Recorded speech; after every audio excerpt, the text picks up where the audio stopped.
السلام عليكم ورحمة الله وبركاته. ايش خير يا حضرات؟ سلامتی خوب. السلام عليكم. نقشه ها چی هن؟ چی فیلم ها سیون کمی که نصیب باشه؟ نصیب باشه یک کینو که داشتم خیانت به شوهر سیم کردم چهارم شد نصیب یک دورم که سیم کردیم شما دین با پیتری ما خوریم ما را در کینو تار میگیرین؟ یک درست ترکوی چهارم سرش را بازی کنیم که میشه چهریم سوریش؟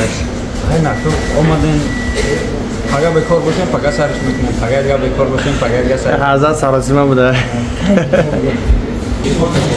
السلام علیکم و رحمت الله و برکاته. برادران عزیز، این حال ما در شهر سرپتربورگ در مهمانی اکای محمد سلامت باشه. در مهمانی نمونه که جبای خدمت عشق میکنم برادران عزیز. خلاصی گفت که محمد بگم دعوت کرد که بیا فیلم شون کمی کنیم کینو شون کمی کنیم تن باید اشتراک کنیم. خیلی ما گفتیم پیش اومد خوش آمد آمده زدنا حجامه خودمون در بین یا لیه احمد ده در بین همین کینو خیلی کوز حجامه سرخ حجامه پیتر ریکلام میکنم در بین همین کینو شون خیلی ریکلامش میکنم مسکوشم هم مسکوشم ما خرم ریکلام کنم میکنم در جواب کردن که دانی ختم کرد چی ختم کردن بین دامو نکنه شما مهنت کنم میگم در کنه کنم خلاص دیگه انشالله که کدامت که در پیش هستین میتونه که رقم‌های روی اکران میبینین میتونه که مراجعت کنین تو جامعه میگم دادر رو در همین جای جامعه میتونه انشالله در خدمت هست.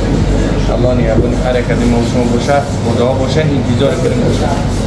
اونم میدونم که چیشون نقشه‌شون چقدره در پاپا بود میکنیم یکون ایده داشته باشه در کامنتاری بنویسید ما چیکار مطرح کنیم یعنی شوکش کنیم. السلام عليكم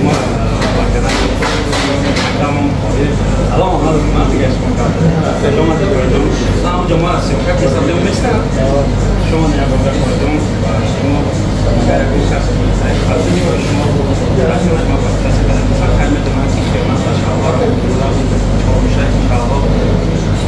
هل سرکش هم میمونم خیلی پاتیش بکنم خیلی مدرن پاتیش هم میکنم ما میکنم فاصله نوکی دامنه کلاک میکنم نه پرسید نکردم میگم مدرن هل سرکش در عربستان میمونم در کامنتاری داره نه فیلم تماشا کنیم چهارم فیلم بود سه از برام آده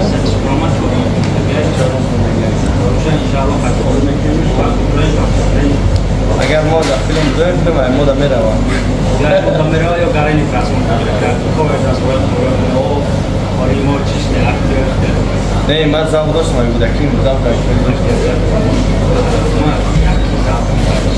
Nej, man är kring där.